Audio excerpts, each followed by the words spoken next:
Hello everyone, welcome to ಅಡುಗೆ TV. ಇನ್ನೂ ಯಾರಾದರೂ ಅಡುಗೆ ಟಿವಿನ ಸಬ್ಸ್ಕ್ರೈಬ್ ಮಾಡಿಲ್ಲ ಅಂದರೆ ಬೇಗ ಸಬ್ಸ್ಕ್ರೈಬ್ ಮಾಡಿ ಹಾಗೂ ಯಾವುದೇ ರೀತಿಯಾದಂಥ ರೆಸಿಪೀಸ್ನೂ ಮಿಸ್ ಮಾಡ್ಕೊಳ್ಬೇಡಿ. ಆ್ಯಂಡ್ ಇವತ್ತು ನಾನು ತೋರಿಸ್ತಾ ಇರೋವಂಥ ರೆಸಿಪಿ ವೆಜಿಟೇಬಲ್ ಸಾಗು.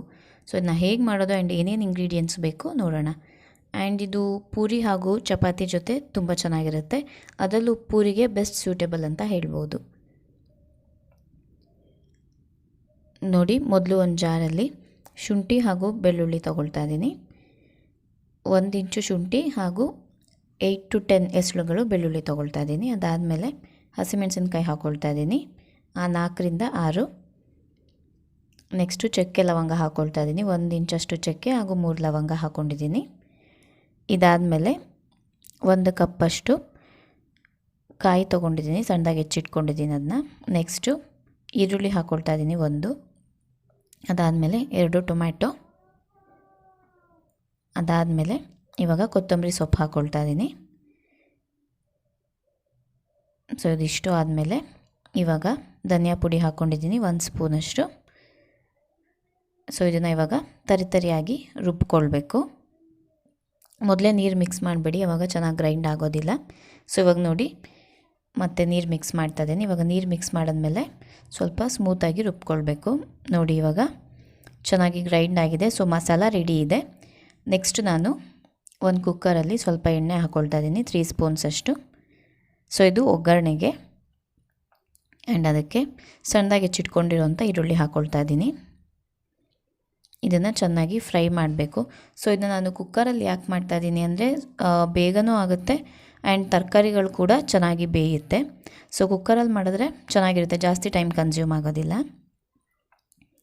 ನೋಡಿ, ಇವಾಗ ಈರುಳ್ಳಿ ಎಲ್ಲ ಫ್ರೈ ಆಗಿದೆ. ನೆಕ್ಸ್ಟು ನಾನು ಬೀನ್ಸ್ ಹಾಕ್ಕೊಳ್ತಾ ಇದ್ದೀನಿ. ಬೀನ್ಸ್ನ ಸಣ್ಣದಾಗಿ ಹೆಚ್ಚಿಟ್ಕೊಂಡಿದ್ದೀನಿ. ಸೊ ಬೀನ್ಸ್ನೂ ಕೂಡ ಚೆನ್ನಾಗಿ ಫ್ರೈ ಮಾಡಬೇಕು. 1 ಕಪ್ ಅಷ್ಟು ಹಾಕ್ಕೊಂಡಿದ್ದೀನಿ ಬೀನ್ಸು. ಆ್ಯಂಡ್ ಇನ್ನೂ ಯಾರಾದರೂ ಸಬ್ಸ್ಕ್ರೈಬ್ ಮಾಡಿಲ್ಲ ಅಂದರೆ ಬೇಗ ಸಬ್ಸ್ಕ್ರೈಬ್ ಮಾಡಿ. ಈ ರೀತಿ ವೆರೈಟೀಸ್ ತೋರಿಸ್ತಾ ಇರ್ತೀನಿ, ಯಾವುದು ಮಿಸ್ ಮಾಡ್ಕೊಳ್ಬೇಡಿ. ಹಾಗೆ ರೆಸಿಪಿ ಚೆನ್ನಾಗಿದ್ದರೆ ಎಲ್ಲರ ಜೊತೆ ಶೇರ್ ಮಾಡಿ. ಈಗ ನೋಡಿ, ಕ್ಯಾರೆಟ್ ಹಾಕ್ಕೊಂಡಿದ್ದೀನಿ 1/2 ಕಪ್ ಅಷ್ಟು. ಅದಾದಮೇಲೆ ಆಲೂಗಡ್ಡೆ ಹಾಕ್ಕೊಂಡಿದ್ದೀನಿ. ಹಾಗೆ ನೆನೆಸಿಟ್ಕೊಂಡಿರೋಂಥ ಬಟಾಣಿನೂ ಹಾಕಿದ್ದೀನಿ. ಇದಿಷ್ಟನ್ನು 1 2 to 3 ಮಿನಿಟ್ಸ್ ಅಷ್ಟು ಎಣ್ಣೆಲೇ ಫ್ರೈ ಮಾಡಬೇಕು. ನೋಡಿ, ಈ ರೀತಿ ಚೆನ್ನಾಗಿ ಮಿಕ್ಸ್ ಮಾಡಿ ಫ್ರೈ ಮಾಡಬೇಕು. ಸೊ ಇದಾದಮೇಲೆ ನೆಕ್ಸ್ಟು ರುಬ್ಬಿಟ್ಕೊಂಡಿರೋಂಥ ಮಸಾಲೆ ಹಾಕ್ಕೊಳ್ತಾ ಇದ್ದೀನಿ. ಸೊ ಮಸಾಲ ಎಲ್ಲ ಹಾಕಿ ಅದನ್ನು ಕೂಡ ಮಿಕ್ಸ್ ಮಾಡ್ತಾಯಿದ್ದೀನಿ. ಸೊ ಕುಕ್ಕರಲ್ಲಿ ಹಾಕಿದ್ದಕ್ಕೆ ವಿಸಲ್ ಮಾಡಿಸ್ಬೇಕು ಅಂತ ಏನಿಲ್ಲ. ಜಸ್ಟ್ ನಿಮಗೆ ವಿಸಲ್ ಬರುವಾಗ, ಅಂದರೆ ವಿಸಲ್ ಆಗುವಾಗ 1 ವಿಸಲು ಸ್ಟವ್ ಆಫ್ ಮಾಡಿಕೊಡ್ರೆ ಸಾಕು, ಚೆನ್ನಾಗಿ ಬೆಂದಿರುತ್ತೆ. ಹಾಗೆ ತುಂಬಾ ಬೇಯೋದಿಲ್ಲ. ಸೊ ಕರೆಕ್ಟಾಗಿರುತ್ತೆ. ಹಂಗಾಗಿ 1 ವಿಸಲ್ ಮಾಡಿಸ್ಬೋದು, ಇಲ್ಲಾಂದರೆ ಅದಾಗೋದಕ್ಕಿಂತ ಮುಂಚೆನೇ ಆಫ್ ಮಾಡಿಬಿಡ್ಬೋದು.